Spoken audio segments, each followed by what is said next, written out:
Assalamualaikum warahmatullahi wabarakatuh. Nama saya Raco Pasyariullah, Fakultas Ekonomi, Program Studi Manajemen. Saya dari Universitas Indonesia Timur dan kali ini saya akan mempresentasikan sebuah materi yaitu fenomena real kondisi makro Indonesia.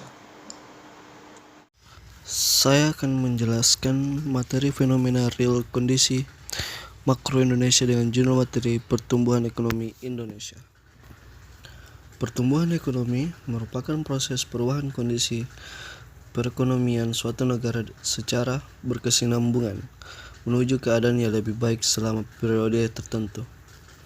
Suatu perekonomian dikatakan mengalami suatu perubahan akan perkembangannya apabila tingkat kegiatan ekonomi lebih tinggi daripada yang dicapai pada masa sebelumnya.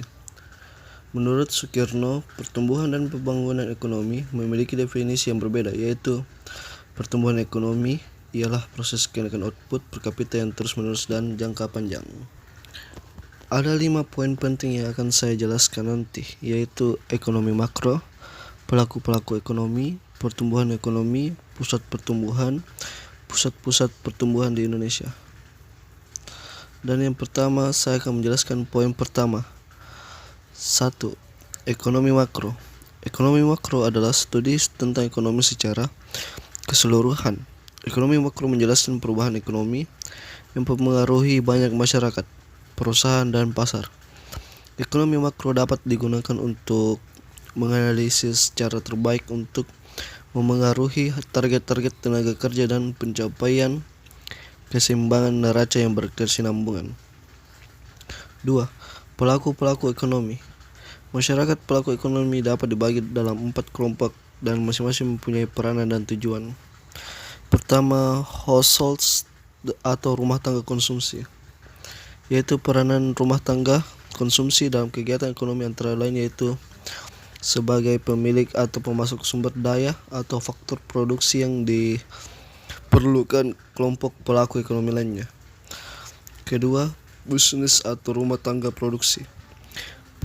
Peranan rumah tangga produksi dalam kegiatan ekonomi yaitu sebagai penghasil atau pemasok barang-barang hasil produksi kelompok masyarakat lainnya.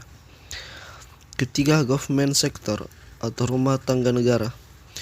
Peranan rumah tangga negara dalam kegiatan ekonomi antara lain yaitu sebagai penghasil barang publik, sebagai pemakai faktor produksi dari rumah tangga konsumsi dan dari luar negeri. 4.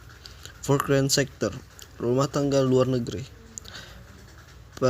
Peranan rumah tangga luar negeri dalam kegiatan ekonomi antara lain yaitu sebagai penghasil barang dan jasa yang dibutuhkan kelompok pelaku kegiatan ekonomi lainnya, sebagai pematok faktor produksi yang dibutuhkan kelompok pelaku ekonomi lainnya.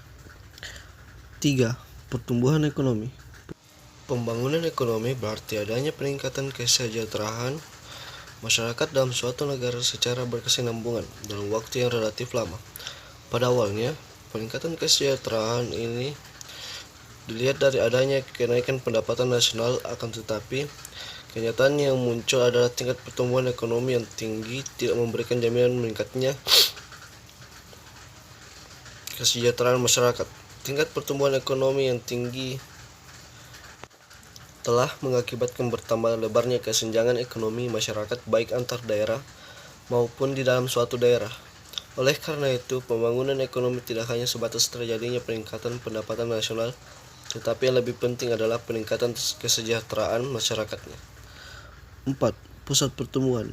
Ketidakhomogennya wilayah dalam suatu daerah baik dalam jumlah penduduk, iklim, cuaca, bahkan fasilitas sosial dan ekonomi menyebabkan adanya daerah nodal dan spasial.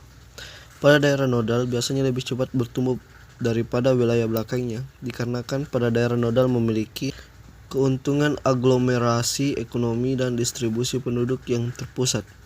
Akan tetapi tidak semua daerah nodal tersebut mengalami pertumbuhan secara merata, tapi sering terdapat titik-titik yang menjadi pendorong perkembangan kegiatan daerah nodal yang dinamakan sebagai pusat pertumbuhan. Oleh karena itu, untuk mempercepat peningkatan pendapatan, terdapat suatu keharusan untuk membangun sebuah atau beberapa pusat kekuatan ekonomi dalam suatu negara atau daerah. 5. Pusat-pusat pertumbuhan di Indonesia. Kaitan wilayah pusat pertumbuhan dan pengaruh pusat pertumbuhan. A. Pengaruh pusat-pusat wilayah pertumbuhan terhadap pemusatan dan persebaran sumber daya. Kemunculan pusat pertumbuhan akan menarik jumlah tenaga kerja yang banyak. Dapat dilihat dari arus mobilitas dan migrasi penduduk dari desa ke kota maupun antar provinsi. B. Pengaruh pusat-pusat wilayah pertumbuhan terhadap perkembangan ekonomi. Terjadinya peluang kerja di berbagai sektor yang relatif terbuka dan adanya gerakan arus barang agar membawa dampak terjadi peluang kerja di berbagai sektor yang relatif terbuka. C. Pengaruh pusat-pusat wilayah pertumbuhan di bidang sosial dan lingkungan hidup. Semakin maraknya kemajuan pusat-pusat pertumbuhan akan mempengaruhi kondisi sosial dan lingkungan hidup masyarakat.